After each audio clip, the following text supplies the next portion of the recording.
Dieu, dans cette nouvelle semaine, Papa, je veux te prier pour tes enfants, je veux te prier pour ton peuple. Je veux te prier pour tous ceux qui s'attendent à toi, je veux te prier pour tous ceux dont la foi est en train de vaciller. Je veux te prier au nom de Jésus de relever la foi de tes enfants. Je veux te prier encore, Seigneur, de fortifier la foi de tes enfants. Tu sais combien la foi de tes fils et de tes filles peut être éprouvée dans les temps qui sont les derniers. Tu sais combien, Seigneur, les difficultés, les épreuves de toutes sortes et même les tentations, Seigneur Dieu Tout-Puissant, peuvent avoir comme impact ou comme effet négatif sur l'environnement dans lequel évoluent tes enfants. Et tu sais combien cela peut être difficile pour eux, que ce soit au sein de leur famille, au sein, Seigneur, de leur service, dans leur environnement direct, combien il peut parfois être difficile de vivre leur foi en toi et de manifester la foi qu'ils ont en toi. Je veux te prier pour tous ceux qui pleurent dans l'attente d'un exaucement de ta part, dans l'attente de l'accomplissement de ta promesse. Certains, Éternel, en attente d'une réussite professionnelle, d'autres en attente d'un enfantement, d'autres encore en attente d'une promotion, d'un financement éternel. Dieu Tout-Puissant, tu connais tes enfants. Certains s'attendent à une intervention dans leur ministère. Papa, je veux te prier pour tous tes enfants de par le monde dont la foi est en train de vaciller sérieusement et qui vivent des épreuves nombreuses, Éternel Dieu Tout-Puissant, dans ces temps qui sont les derniers. Je te prie de fortifier la foi de tes enfants. Papa, fortifie la foi de tes enfants. Toi qui es l'auteur et le consommateur de la foi, fortifie la foi de tes enfants, Saint-Esprit. Nous ne te demanderons jamais assez de fortifier la foi de tes enfants.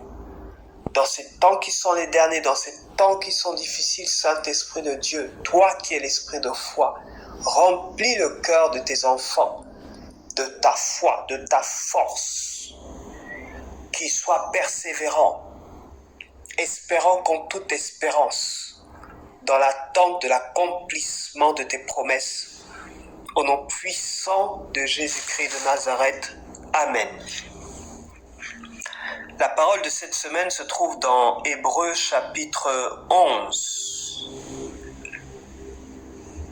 Hébreux chapitre 11, à partir du verset 11.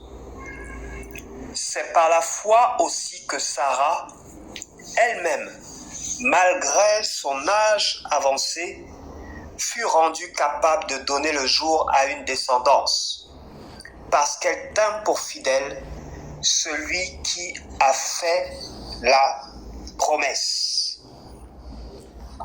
C'est par la foi aussi que Sarah elle-même, malgré son âge avancé, fut rendue capable de donner le jour à une descendance, parce qu'elle tint pour fidèle celui qui a fait la promesse. Celui qui t'a fait une promesse, ton Dieu est fidèle. Il n'est pas un homme comme tous les autres. Il n'est pas une femme comme toutes les autres. Il est Dieu. Il a créé l'homme et la femme. Il a créé toutes choses. Et sa parole est alpha et oméga. Ce qu'il dit, il a le pouvoir de l'accomplir. Il n'est pas un homme pour te mentir, dit la parole du Seigneur. Il veille sur sa parole pour ta vie, sa promesse pour ta vie, pour l'accomplir. Toi qui es en attente d'une visitation du Seigneur pour ton travail, au nom de Jésus-Christ, sa parole s'accomplira pour toi et elle s'accomplira certainement. Si elle tarde, dit la parole du Seigneur, attends-la. Attends-toi à Dieu. Sarah tint pour fidèle celui qui avait fait la promesse. Elle a considéré que Dieu était suffisamment fidèle pour tenir sa promesse. Elle a considéré que Dieu était suffisamment capable d'accomplir sa promesse. Elle a considéré que Dieu ne pouvait en rien lui mentir.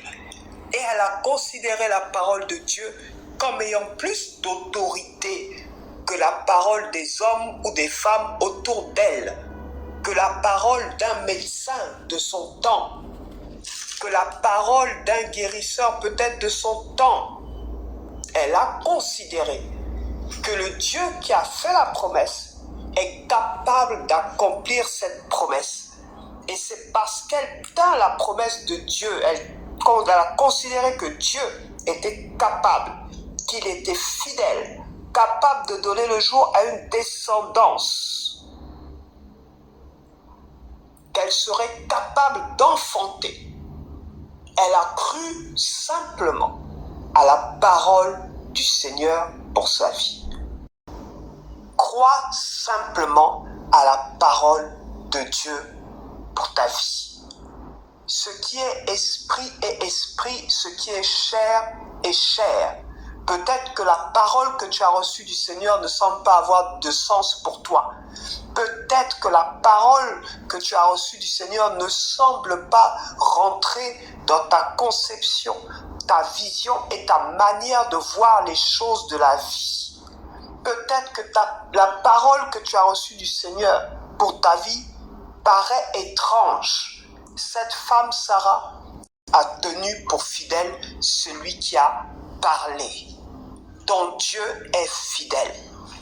Et la promesse qu'il t'a faite ne repartira pas à lui sans effet, sans avoir exécuté sa volonté à lui et accompli avec succès ce pourquoi il a prononcé sur ta vie.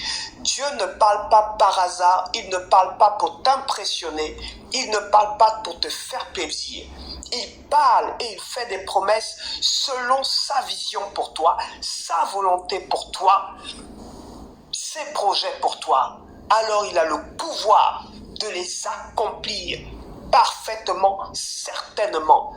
Sans la main d'un homme, sans la main d'une femme, Dieu est fidèle. Jésus-Christ de Nazareth, sa droite est fidèle. Et il est capable d'accomplir ses promesses pour ta vie. Alors crois simplement en la parole du Seigneur. Crois comme un enfant. Un enfant à qui le papa dit « je m'en vais et je te ramènerai un jouet ou je te ramènerai telle ou telle chose ». L'enfant croit. Il est convaincu que la parole qui est sortie de son père est oui et amen. Elle est alpha et elle est oméga. Il ne s'imagine pas que son père puisse lui mentir. Il ne s'imagine pas que sa mère puisse lui mentir. Parce qu'il considère la parole de son père comme la vérité vraie. Même si quelqu'un venait à dire ton père te ment, il ne le croirait pas. Parce que pour lui, la parole de son père est alpha et elle est oméga. Le Seigneur nous exhorte à avoir la foi comme celle d'un enfant. Il est pour nous un père. Et tout ce qu'il désire, c'est notre bien. Tout ce qu'il désire, c'est notre paix. Tout ce qu'il désire, c'est notre tranquillité. Je vous donne ma paix, je vous laisse ma paix. Ton père ne t'a pas abandonné. Ton père ne t'a pas délaissé. Ton père ne t'a pas lâché. Il est là avec toi.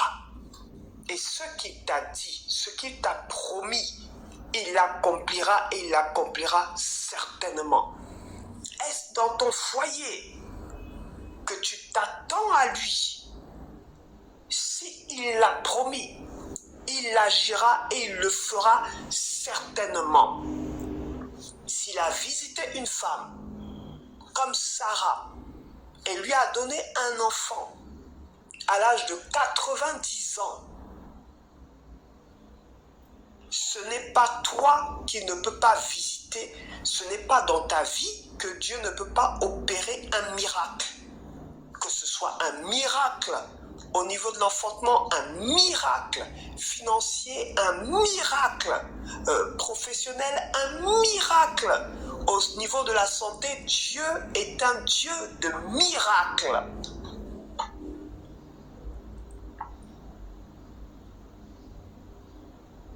Et tout est possible à celui qui croit. Si tu crois, tu verras la gloire de ton Dieu. Si tu crois, tu vivras les promesses de ton Dieu. Crois simplement en la parole qui est sortie de la bouche du Seigneur pour toi. Et cette parole s'accomplira, et elle s'accomplira certainement.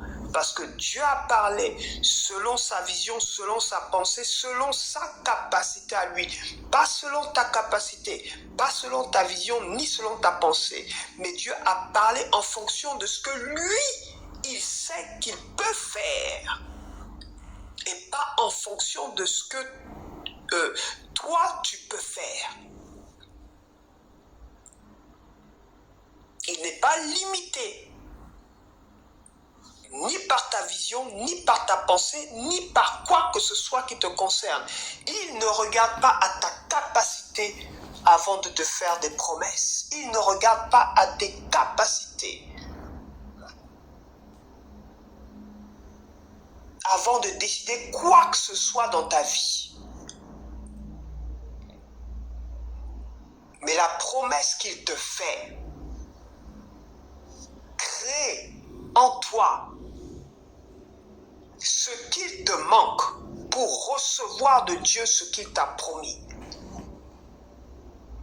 La foi vient de ce qu'on entend, et ce qu'on entend vient de la parole du Seigneur.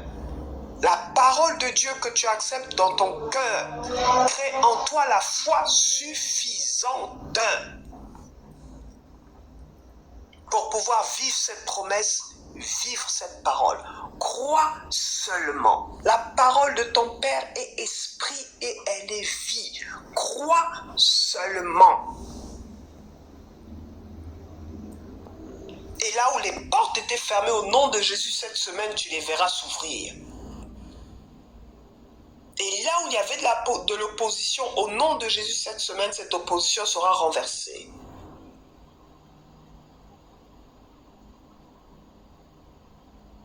Et là où des armes étaient forgées contre toi, au nom de Jésus-Christ de Nazareth cette semaine, elles seront brisées. Amen. Et garde la foi. Ne sois pas troublé, ne sois pas perturbé, mais garde la foi. Que ta foi soit ferme, que ta foi soit résolue. Garde la foi. Et tu verras la gloire de Dieu. Ne tremble pas.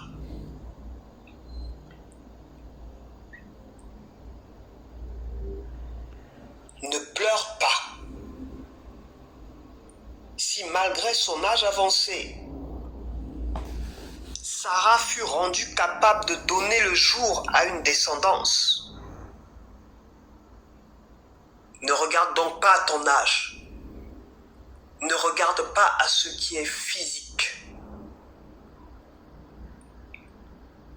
Mais regarde à ce qui est esprit et vie. Regarde à ce qui vient de Dieu. Regarde à ce que Dieu peut faire. Il a créé les cieux par sa parole. Il a créé la terre par sa parole. C'est cette même parole qu'il a prononcée sur ta vie. C'est cette même promesse. C'est au travers de cette même parole qu'il t'a fait une promesse. Sa parole s'accomplit, elle s'accomplit certainement. Il dit et la chose arrive. Il appelle à l'existence dans ta vie ce qui n'existe pas. Crois seulement et tu verras la gloire de Dieu. Dieu te surprendra certainement au nom de Jésus-Christ. Amen.